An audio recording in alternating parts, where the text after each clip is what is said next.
how God created the world if he was Gen Z.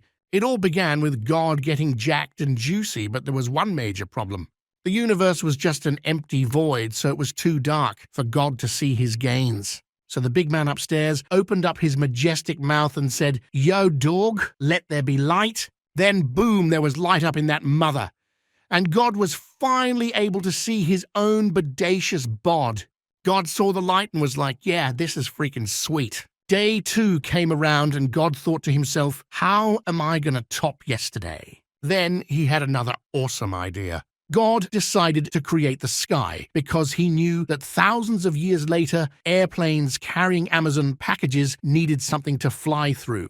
Then God was hit with another brilliant idea. He was going through his gym bro era and decided to create a ginormous pool that he called the ocean so that he could go swimming after his workouts. Plus, he needed an excuse for the hot angel baddies to wear bikinis. On day 3, God thought that the world was a little bit too wet, so he created dry land in the middle of the ocean. Then he said, I want the dry land to have the ability to grow fruits, vegetables, and plants. If it wasn't for this glorious decision, there wouldn't be any sticky icky for us to smoke. If this isn't a good enough reason to praise the Lord, I don't know what is. On day 4, God decided he needed a remote control for the light he made on day 1, so he created the sun and moon. Another consequence of this decision is that we now have seasons, which is pretty freaking sweet. I remember reading a science study from some fancy university that said children who grow up without a winter season to play in the snow are 5 million times more likely to become serial killers.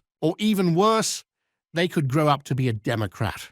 Plus, if we didn't have a summertime, how else would women dress like hoes and it still be socially acceptable?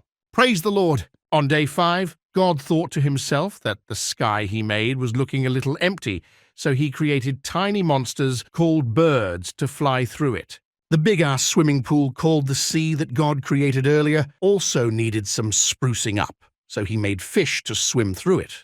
So thanks to God, shrimp exist at all-you-can-eat buffets. Praise the Lord! Day 6 was the most important, in my not humble opinion. God decided that the dry land he made could use something extra, so he created animals that walk the earth. Included in those creations were us humans. We were so special that God specifically made us to look like him, and God was pretty hot, so looking like him is a big deal. God also told us to be fruitful and multiply, which is why I consider it doing the Lord's work when I screw women I barely know. Lastly, God said that he wanted us to rule over the earth, sky, and sea. When you think about it, God was kind of a shitty parent. You're not supposed to play favorites with your children, or in this case, creation. Anyways, then God looked at his work so far and thought it was pretty freaking awesome.